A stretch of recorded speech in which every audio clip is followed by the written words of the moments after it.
Assalamualaikum warahmatullahi wabarakatuh. Om Swastiastu, Namo Buddhaya, Salam Kebajikan. Selamat pagi, siang, sore, ataupun malam bagi para pendengar setia OFCast. Halo teman-teman OFM, apa kabarnya nih? Kembali lagi dengan acara podcast yang diadakan oleh tim HSE OSA FKM Unsri. Oke, pembahasan podcast hari ini nggak kalah menarik nih teman-teman dari podcast sebelumnya. Kalau sebelumnya kita bahas kupas tuntas tentang pengalaman magang kakak-kakak ketiga di FKM Unsri, yang tentunya keren-keren banget nih teman-teman. Kali ini kita bahas mengenai implementasi K3 di sektor pertambangan, yang tentunya dengan narasumber-narasumber yang inspiratif. Jadi bagi kalian yang belum dengar podcast kemarin nih, terutama adik-adik yang baru join di K3, boleh banget nih kalian dengerin dulu di Spotify atau YouTube-nya OSA FM Sri. Sebelumnya kenalin dulu, kali ini yang memandu acara podcast OSA, OFM pada chapter ini, itu aku, Raifia Winada Hikmah, staf HSE OSA FKM Unsri, Unit Research and Inspect. Kalau di kampus dan orang di sekitar, biasanya manggil aku Ray, jadi kalian bisa panggil aku Ray. Dan salam kenal untuk teman-teman OFM. Oke, kali ini kita kenalan dulu nih sama narasumber-narasumber kita pada hari ini. Ada Kak Victor dengan Kak Fahmil. Halo, selamat pagi Kak Victor dan Kak Fahmil. Halo pagi, Halo pagi. Oke, mungkin kita kenalan dulu kali ya satu-satu. Yang pertama di sini ada Kak Victor. Gimana nih kabarnya Kak Victor? Alhamdulillah sehat Rey. Sehat ya Kak ya? Oke, Sehat. jadi teman-teman Kak Victor ini selaku Section Head K3 nih di PT Pama Persada Nusantara. Dan for your information teman-teman, kemarin aku diberi kesempatan nih magang di Pama Site MTBU Tanjung Inem. Dan kebetulan pembimbing lapangan aku itu Kak Victor ya Kak. Betul ya Kak? Ya, betul sekali Rey. Oke. Gimana nih Kak perasaannya diundang menjadi salah satu narasumber podcast di OSA Podcast? Luar biasa ya. Aku sendiri untuk masuk ke Unsri B susah ya sebenarnya. Jadi dulu kebetulan kakak lulusan dari Poltek Unsri Bukit. Jadi kalau untuk ke Unsri ya satu hal yang luar biasa lah bisa gabung. Dan perlu diketahui bahwa kakak ini posisinya bukan dari K3 ya, tapi masuknya ke K3. Teknik elektro. Iya, kemarin sempat kita sharing juga ya Kak ya, bahwa tim SHE di PAMA itu kebanyakan bukan dari tim K3 ya Kak ya. Bahkan Betul. ada yang teknik lingkungan, teknik kimia, bukan dari lingkup K3. Boleh nih Kak diceritain supaya pendengar OFM tahu nih, udah berapa lama Kakak berkecimpung di dunia K3 dan sudah berapa lama Kakak berkarir di PAMA? Baik, kawan-kawan dan rekan-rekan ya, kalau secara masuk di PAMA itu 2010 akhir. Kebetulan pada saat itu PAMA itu di semester 6 di Bukit, di Poltek itu memasuki semester 6 PAMA rekrut. Jadi sambil berjalannya kuliah, sebulan pertama tes, lanjut lulus, 2 bulan selanjutnya tes lagi, dan setelah wisuda itu medical check up. Jadi alhamdulillah tidak merasakan yang namanya nganggur, rezeki ya suatu yang luar biasa. Alhamdulillah habis itu langsung diterima di PAMA. Sebelumnya tidak tahu juga Rey, PAMA itu apa sih? Tidak tahu, setelah anak interview gue baru kita searching di Google. Oh, PAMA tuh ini ya. Dan penempatan pertama itu di Kalimantan Timur dari 2010 akhir sampai dengan 2022 pertengahan. Hampir masuk di 12 tahun di Kalimantan Timur ya. Jadi warga negara ibu kota lah sekarang ya, di Samarinda. Berkarir kurang lebih masuk di 13 tahun dan baru pindah ke Pamaset MTBU atau Pama di Bukit Asam. Gabung dengan Pak Fahmil, ya Pak ya, izin Pak. Baru satu Ya, tahun Pak, silakan. baru 1 tahun di sini. Kebetulan baru 1 tahun dan memasuki tahun kedua Pak ya, masuk tahun kedua. Ya kalau di Pama itu suatu nikmat yang luar biasa ketika bisa bekerja dekat dengan rumah, Alhamdulillah. Walaupun dengan status karyawan head office itu bisa siap dipindah-pindah kemanapun Pak. Tapi ya selagi bisa bekerja di tempat sendiri dimanfaatkan sebaik-baiknya Pak. Itu mungkin rekan-rekan kurang lebih 13 tahun berkarir sebagai seorang safety dan eh, menduduki jabatan sebagai section head atau wakil kepala bagian itu mulai dari 2017 awal, Ari. Jadi 2011 selesai dari masa FGDP atau masa training, kurang lebih 4 tahun sama 5 tahun kakak kejar untuk bisa ke posisi section. Itu, Re. Oke, seperti yang aku bilang tadi nih teman-teman, narasumber kita itu sangat inspiratif. Kak Victor udah belasan tahun nih kayak di PAMA, pasti banyak banget nih pengalaman kakak di dunia pertambangan. Nanti kita ulik habis ini. Kita beralih nih ke narasumber kita satu lagi, ada Kak Fahmil Pazani. Apa kabarnya Kak Fahmil? Alhamdulillah sehat. Sehat ya. Oke teman-teman, jadi Kak Fahmil ini merupakan alumni nih untuk Kak Victor juga nih. Jadi Kak Fahmil ini alumni K3 FKM Unsri. Kalau nggak salah di pertengahan tahun ini, tahun ini ya, 2023, Amin. Kak Fahmil itu baru wisuda. Dan for your information teman-teman, alhamdulillahnya sekarang beliau ini sudah bekerja loh di PT Bukit Asam Tanjung ini. Jadi bagi teman-teman yang mau tips and trick keterima kerja, habis kuliah nih, fresh graduate, boleh banget nih tanya-tanya langsung ke Kak Fahmil. Bukan begitu Kak Fahmil? Benar. Oke ya. Gimana nih Kak Fahmil perasaannya diundang jadi salah satu narasumber podcast di Offsat Podcast? Sebelumnya ya ini ya, belum pernah sama sekali diundang ke acara seperti ini. Jadi ya ini sebuah kesempatan yang luar biasa lah. Apalagi untuk sharing knowledge lah atau sharing-sharing tentang bagaimana ketika memasuki dunia kerja dan juga bisa sharing pengalaman apa yang kita dapatkan selama perkuliahan yang kita implementasikan di dunia kerja. Mungkin seperti itu. Boleh, nanti kita tanya-tanya habis ini ya Kak Fahmil ya. Hmm. Oke, kenalan sama aku udah nih teman-teman, sama narasumber kita juga udah. Mungkin kita langsung aja nih teman-teman. Mengulik gimana sih implementasi K3 di dunia pertambangan. Karena seperti yang kita ketahui nih, kegiatan penambangan itu salah satu pekerjaan yang tidak sedikit memiliki risiko, apalagi risiko-risiko yang tinggi.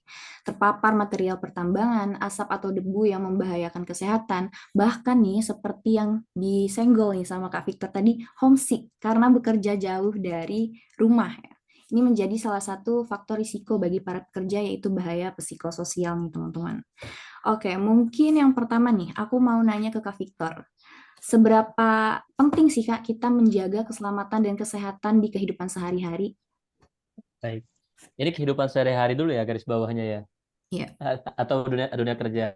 Baik. Sebenarnya ya dunia keselamatan itu harus melekat ke kehidupan kita sehari-hari. Itu pun saya sadari setelah kita bekerja sebagai seorang safety ya.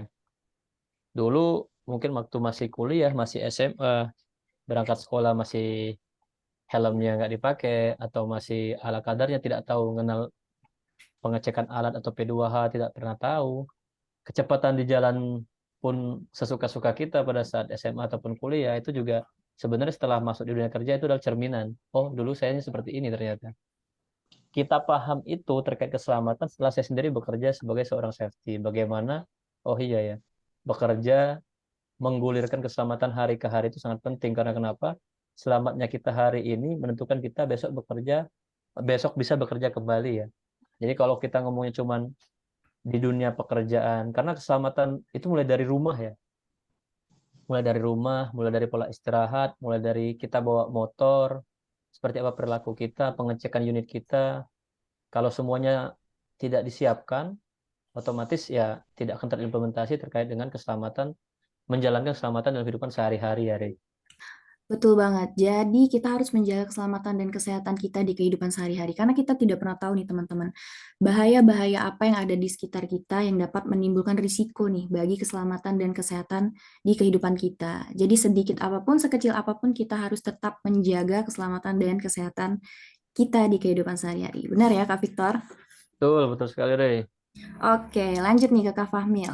Ray mau nanya nih, menurut Kak Fahmil itu K3 sendiri itu apa sih? Dan ya lanjut pertanyaan yang tadi, seberapa penting menjaga keselamatan dan kesehatan di kehidupan sehari-hari? Sebenarnya untuk K3 sendiri itu ya bisa kita dasari bahwa K3 itu merupakan suatu aspek yang perlu kita terapkan dalam kehidupan sehari, baik itu ketika di rumah maupun di lingkungan kerja. Karena tujuan dari K3 itu sendiri ya untuk menciptakanlah suasana lingkungan kerja yang aman dan nyaman bagi pekerjanya. Jadi dapat disimpulkan jika lingkungan kerja itu nyaman dan aman, maka pekerja itu juga akan merasa ya aman, dikatakan dalam kategori itu aman dia bekerja dan mampu meningkatkan produktivitasnya dalam melakukan pekerjaan tersebut.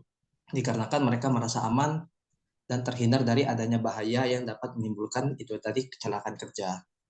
Nah, untuk eh, seberapa pentingkah ketiga itu sendiri ya memang penting sih karena seperti yang dikatakan Kak Victor tadi, mulai dari kita di rumah, ketika berada di jalan, kendaraan bermotor dan berada di lingkungan kerja, kita harus eh, menanamkan bahwa K3 itu penting dalam menjaga aspek keselamatan dan terhindar dari adanya bahaya dan risiko.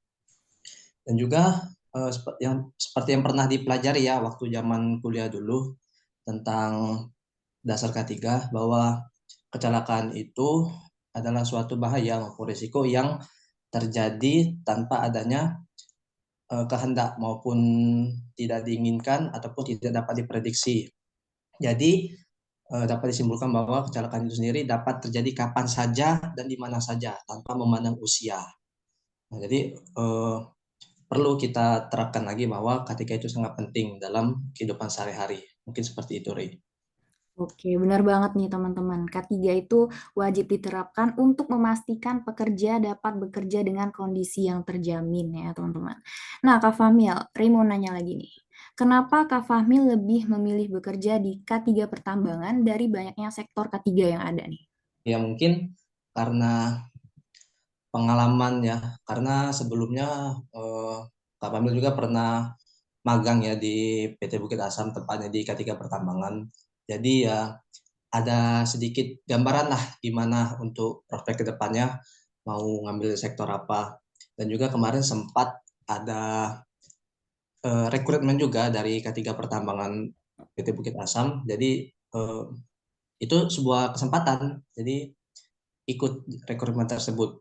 Ya sekalian untuk menambah pengalaman lah dan relasi terkait dunia kerja itu gimana dan penerapannya selama kita perkuliahan itu bagaimana materinya dengan yang keadaan ada di lapangan. Seperti itu.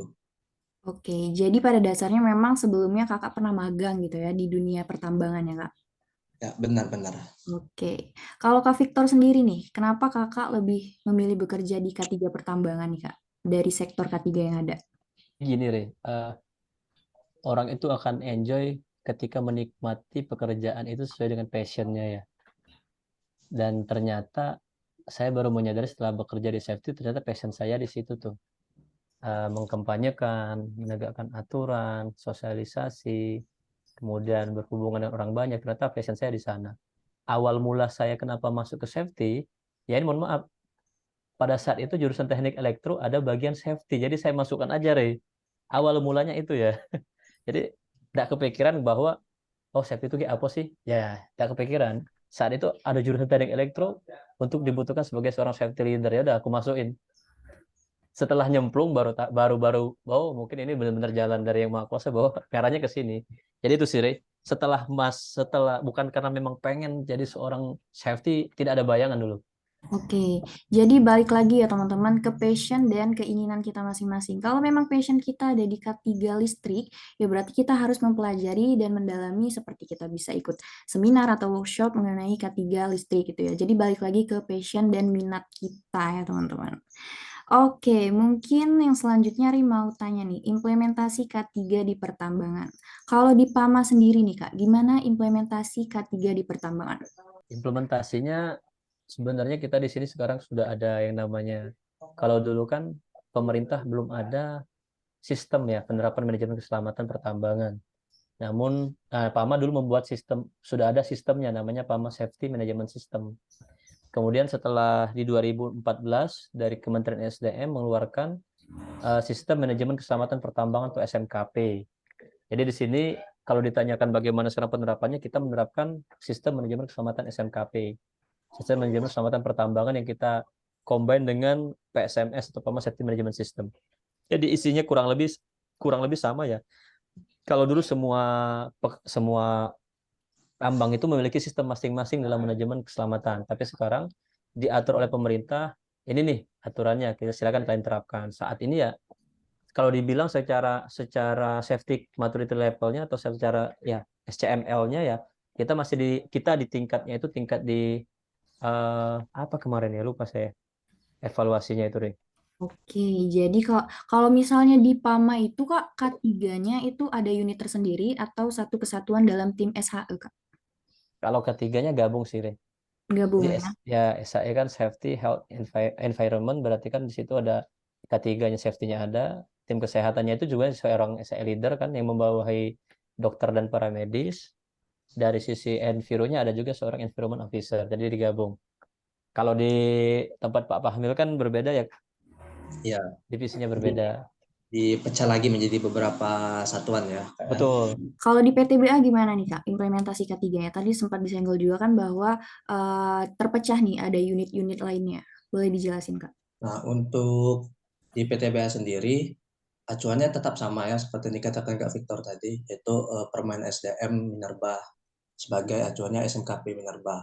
Nah, untuk acuannya di bawahnya lagi, itu dari PT Bukit Asemnya sendiri, itu ada aturan yang namanya Golden Rules. Nah, Golden Rules itu sebuah aturan yang acuannya juga diambil dari beberapa SMKP Minerba tersebut yang berisinya adalah tentang aturan dan hal-hal yang harus dipatuhi ketika memasuki area tambang. Jadi ya nggak semua orang bisa masuk ke tambang ya. Jika kedapatan mereka melanggar ataupun tidak mematuhi sesuai aturan yang telah disepakati sebelumnya, mungkin bisa dikenakan sanksi. Seperti itu. Oke, terkait unit tadi tuh Kak gimana tuh? Boleh dijelasin? Nah, untuk di PTB sendiri kan K3-nya kan kalau dalam satuan induknya itu KP dan K3L. Nah, dari KP dan K3L itu singkatannya itu keselamatan pertambangan dan keselamatan kesehatan kerja dan lingkungan. Nah, itu dari induknya itu dipecah lagi menjadi beberapa unit, yaitu ada KUP, yaitu keselamatan operasional pertambangan yang bertanggung jawab terhadap keselamatan operasional yang ada di daerah tambang, seperti kepengurusan izin operasional, rambu-rambu, dan sarana-sarana lain yang diperlukan di area tambang. Kemudian ada pembinaan dan hiperkes. Nah, itu merupakan unit yang dimana kalau pembinaan sendiri itu tempat semua pekerja maupun dari operator maupun pekerja yang ada di daerah tambang itu dilakukan induksi ataupun kayak penyampaian materi tentang hal apa saja yang harus dipatuhi di area tambang, mana yang nggak boleh dilanggar. Dan juga sedangkan untuk hiperkes, sama seperti Kak Victor tadi, bagian tenaga kesehatan yang dikepalai oleh dokter-dokter perusahaan. Kemudian ada lagi unit PK dan K, yaitu penanggulangan kebakaran dan kecelakaan kerja. Yang dimana tugas dari PK dan K ini untuk menanggulangi kebakaran, baik itu di kebakaran di daerah tambang maupun di luar tambang yang masih dalam lingkup perusahaan PTBA itu sendiri. Dan juga mereka eh, bertanggung jawab dalam kegiatan rescue atau penyelamatan seperti korban hanyut di sungai ataupun seperti penyelamatan hewan ataupun ya kayak mirip-mirip kayak inilah tugas damkar lah. Nah, seperti itu. Kemudian ada lagi K3P, yaitu K3 pertambangan, yang dimana tempat kakak sendiri bernaung di K3 pertambangan, yaitu bertugas untuk melakukan inspeksi, investigasi, hingga melakukan sidak mengenai Golden Rules. Jadi K3P ini ya K3 yang bertanggung di area pertambangan. Kemudian ada lagi itu Wasling, pengawasan lingkungan. Mana Wasling ini bernaung untuk pengawasan lingkungan yang ada di area pertambangan, baik itu mulai dari pengecekan kondisi pH air sebelum dibuang ke sungai, pengecekan satwa-satwa yang berada di area pertambangan karena area tambang kita ya seperti diketahui ya dekat dengan area hutan. Dan juga tak lupa mereka melakukan pengukuran kondisi lingkungan kerjanya, apakah berada di ambang batas atau baku mutu melebihi atau tidak. Mungkin seperti itu. Oke, jadi banyak banget nih teman-teman unit-unit di PTBA dengan job desk-nya masing-masing tentunya. Kalau di PAMA nih Kak, kemarin kan Ri magang di sana tuh banyak banget tuh departemennya. Ada bagian HC, ada bagian IRT, itu bisa dijelasin nggak Kak? Supaya teman-teman kes tahu nih. Kalau di SHE itu gabung ya, cuman sectionnya dibagi di bawah. Di atasnya kepala bagian DPR ada 4 section head atau wakil. Jadi satu untuk di area operation, fokus operation, dua untuk di fokus area plan, ketiga ada di area subcon, kemudian yang keempat ada di area sistem. Jadi ada 4 pembagian. Jadi teman-teman yang safety area operation yang fokus untuk inspeksi observasi area operation ada sendiri, itu dengan Pak Ade. Kemudian untuk di area plan itu ada juga Pak Agus dan saya yang pegang di area sistem, di area section subcon, area subcon ya, terkait dengan beberapa subcon atau mitra kerja. Kalau di area sistemnya ada Mbak Dewi section head-nya. Namun secara struktur seperti itu. Jadi contohnya Enviro masuk di mana? Enviro masuk di area plan gitu. Teman-teman health masuk di mana? Teman-teman health masuk di bawah sectionnya sistem. Seperti itu, Ray. Tapi jika ada section yang cuti, itu kita saling backup. Secara struktural kita punya tanggung jawab seperti itu. Namun pada saat ada karena rolling kan, karena di PAMA kan sistemnya 2 bulan cuti, 2 bulan cuti, jadi kita saling backup. Makasih banget nih Kak atas penjelasannya dari departemen-departemen SHE ya. Soalnya Siap. kemarin Ray pas magang di sana agak bingung tuh. Banyak banget departemen di SHE. Soalnya kan kemarin fokus ke lapangan tuh Kak sama si siapa itu? Kak Ade. Ah, Kak Ade. Oke, mungkin selanjutnya balik lagi ke Kak Fahmil nih. Rintangan dan keuntungan apa aja sih Kak, yang Kakak dapetin ketika bekerja di K3 Pertambangan? Mungkin karena masih belum tinggi ya jam terbangnya seperti Kak Victor yang pengalamannya udah luar biasa bertahun-tahun berkecimpung di dunia pertambangan. Selama kakak bekerja selama 3 bulan ini ya, mungkin banyak lah sih bermacam-macam ketika di lapangan itu. Apalagi ketika kita melakukan sidak ya, ada beberapa pekerja itu ketika kita ingatkan mereka menurut, ada yang sedikit uh, membantah lah ya, atau uh, sedikit enggak terima gitu. Malah ada yang enggak terima sama sekali, yang berujung akhirnya ya adu mulut karena ya enggak terima kita sidak gitu. Jadi untuk pengalamannya ya bermacam-macam sih ketika berada di lapangan itu.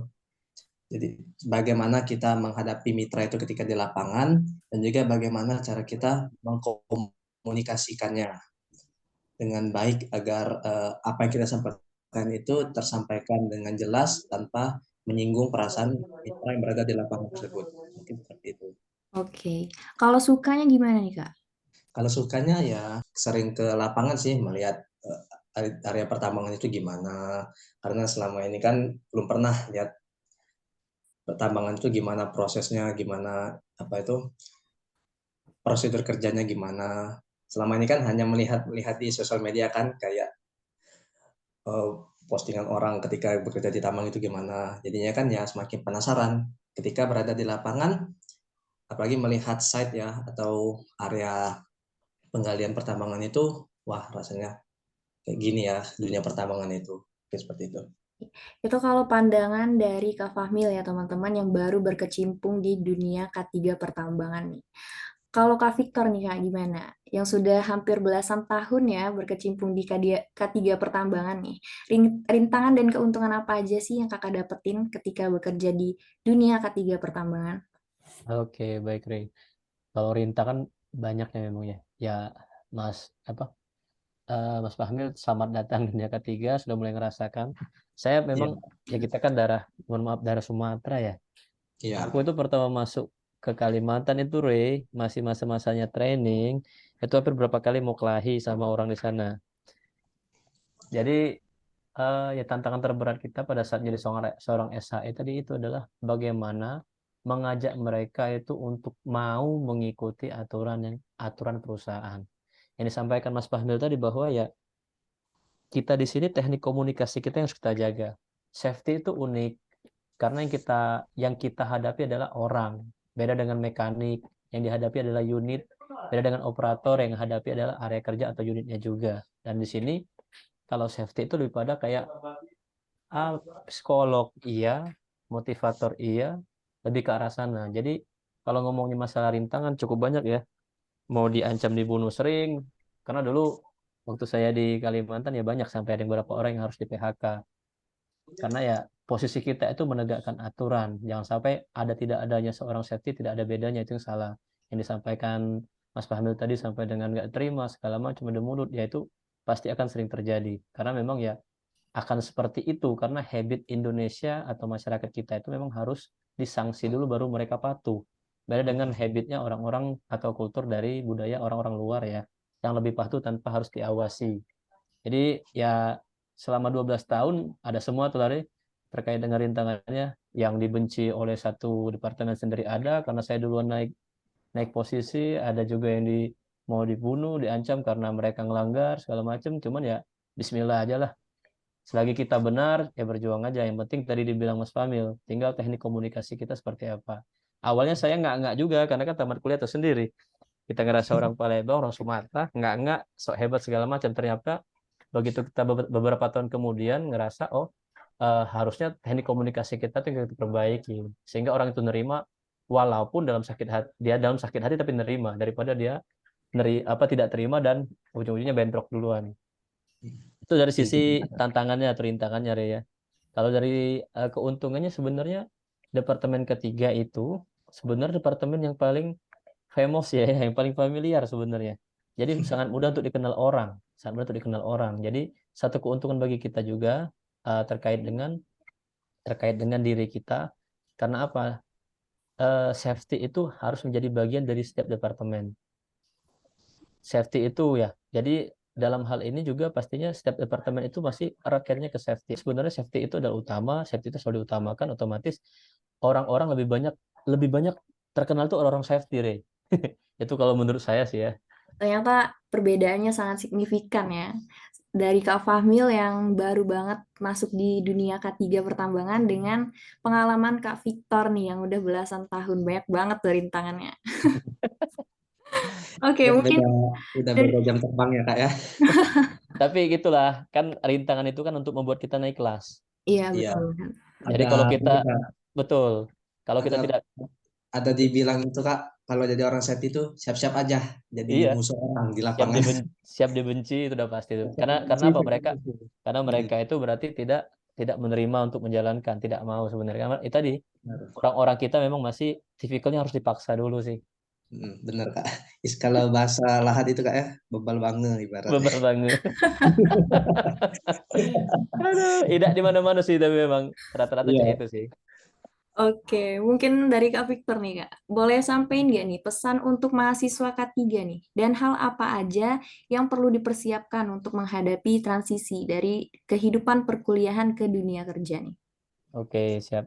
Kalau pertama untuk di posisi K3 ya. Kalau saya dengan basicnya bukan K3 pun saya bisa mendalami ilmu K3. Kalau teman-teman K3 sendiri sudah punya basic K3 ya sangat sangat baik sekali untuk masuk di posisi K3. Karena sudah belajar basic-basicnya. Kalau dulu kan belajar basicnya teknik elektro. Biasanya cuma nyolder, nyolder, nyolder. Pada saat bekerja orang yang disolder kan. Tapi kalau teman-teman yang sudah punya basic K3 akan meneruskan pekerjaan ke dunia K3 sangat sangat baik sekali. Karena mohon maaf, sebenarnya K3 itu sangat dibutuhkan di segala bidang pekerjaan. Jadi kalau ngomongnya K3 nggak ada peluang kerjanya kecil, mohon maaf, salah. Karena mau dia industri, pertambangan, pabrik, ataupun perusahaan-perusahaan lainnya, itu safety itu menjadi nilai jual. Seorang misalnya pengusaha tambang mau mencari kontraktor, misal seorang kayak bapak yang di Mas Fahmil, PTB mau mencari kontraktor, otomatis dia cari kontraktor yang aspek penerapan safety-nya bagus. Jadi itu adalah nilai jual. Dan kita kalau kita berada di posisi itu, ya kita sangat sangat menjadi posisi yang penting dalam penerapan implementasi K3 di dunia kerja. Yang kedua yang harus kita ingat, kita itu bekerja sambil beramal. Itu harus kita tanamkan. Safety itu bekerja sambil beramal. Amal kita tidak kelihatan. Kita ngingetin orang itu untuk berbuat baik, kita ngingetin orang itu untuk pekerjaan yang benar, hampir mirip sebagai seorang ustadz ya, kasaran katanya. Jadi tenang, kita juga sudah menabung amal saat kita berada di dunia ketiga. Itu Rey. Jadi bekerja sambil beramal itu bisa kita terapkan di dunia ketiga. Oke, kalau dari Kak Fahmil nih, tolong dong Kak sampai ini pesan untuk mahasiswa K3 nih yang bakal menghadapi kehidupan perkuliahan, peralihan dari perkuliahan ke dunia kerja nih. Oke, mungkin pesan dari Kakak ya untuk mahasiswa-mahasiswa terkhususnya yang K3 ya. Mungkin apalagi kita dasarnya basicnya kita selama perkuliahan ini, apalagi dari semester 5 kita sudah ada namanya itu peminatan ya. Bagi yang telah memilih peminatan K3, nah mungkin apa yang kita pelajari maupun materi yang kita dapat selama perkuliahan dan juga praktikum tentang penggunaan alat K3 seperti pengukuran debu, pengukuran suhu udara maupun pencahayaan bahkan kebisingan itu juga akan dipakai ketika memasuki dunia kerja. Contohnya kayak Kakak kemarin sebelumnya kan pernah jadi aslab ya, atau asisten laboratorium FKM. Jadi Kakak situ belajar mengenai memakai alat yang digunakan dalam dunia ketiga. Jadi ketika memasuki dunia kerja, ketika bertemu lagi dengan alat yang serupa, meskipun bentuknya agak berbeda ya dengan apa yang kita lihat selama praktikum di perkuliahan, tapi setidaknya kita pahamlah cara kerjanya gimana, cara penggunaannya gimana, dan juga ketika ditanya kita bisa menggunakan alat tersebut. Nah, mungkin dan juga terkhususnya ya kalian yang ingin memasuki dunia kerja apalagi K3, benar kata Kang Victor tadi yang katanya K3 itu peluang kerjanya kecil. Oh tidak, K3 itu luas, bahkan di rumah sakit pun masih diperlukan yang namanya K3, namanya K3 RS atau K3 rumah sakit. Jadi baik itu mau di perusahaan besar, perusahaan kecil, bahkan di rumah sakit pun K3 masih diperlukan. Karena itu tadi balik ke tujuan K3, yaitu menciptakan lingkungan kerja yang aman dan nyaman bagi pekerjanya. Nah, jadi dengan terciptanya lingkungan kerja yang aman dan nyaman itu, maka produktivitas dari pekerjaan itu akan tercapai. Nah, jadi ya pekerjanya semangat untuk melakukan pekerjaan karena mereka merasa aman ketika bekerja. Jadi ya mungkin itu saja pesan dari Kakak ya. Semangat menjalani kuliahnya dan kalau bisa lebih diperluas lagi ya mengenai ilmu K3-nya karena ilmu K3 itu luas. Apalagi waktu masuk ke dunia kerja. Ada beberapa yang masih belum Kakak pahami ya ketika di masa kuliah. Dan ketika masih ke dunia kerja, belajar, bertanya dengan yang sudah senior, yang sudah berpengalaman. Jadinya, oh ini yang nggak ada kita dapatkan ketika kuliah. Oh ini pelajaran yang ada kita dapatkan ketika perkuliahan. Dan juga kayak metode investigasi dan penilaian risiko itu pun ada kita dapatkan materinya. Dan ilmunya bahkan lebih luas lagi dan lebih kompleks. Mungkin seperti itu. Lebih perluas lagi lah wawasan dan pengembangan ilmu K3-nya. Mungkin itu pesan dari Kakak untuk mahasiswa-mahasiswa K3. Itu tadi tuh teman-teman, pesan dari Kak Victor dan juga Kak Fahmil. Kita harus memperluas ilmu K3 ya, karena K3 itu luas. Setiap perusahaan itu memiliki bagian yang bertanggung jawab atas urusan kesehatan dan keselamatan kerja. Seperti kata Kak Fahmil tadi, untuk memastikan pekerja dapat bekerja dengan kondisi yang terjamin ya tentunya. Oke nih Kak Victor dan Kak Fahmil, selesai sudah podcast kita pada pagi hari ini nih Kak. Semoga podcast kali ini bisa menambah pengetahuan K3 untuk teman-teman pendengar setia OHCAST ya. Terima kasih banyak nih untuk Kak Victor dan Kak Fahmil atas waktu dan pembelajarannya. Siap, sama-sama Re dan kawan-kawan. Sehat selalu dan sukses selalu ya Kak Fahmil dan Siap, juga Kak Victor. amin. Doa yang sama. Oke, sekali lagi terima kasih untuk Kak Victor dan Kak Fahmil. Sampai jumpa di lain waktu. Untuk teman-teman, saya Rey pamit undur diri dan mohon maaf jika ada salah kata. Terima kasih, sampai jumpa di OHCAST Next Chapter. Selamat pagi, siang, ataupun malam.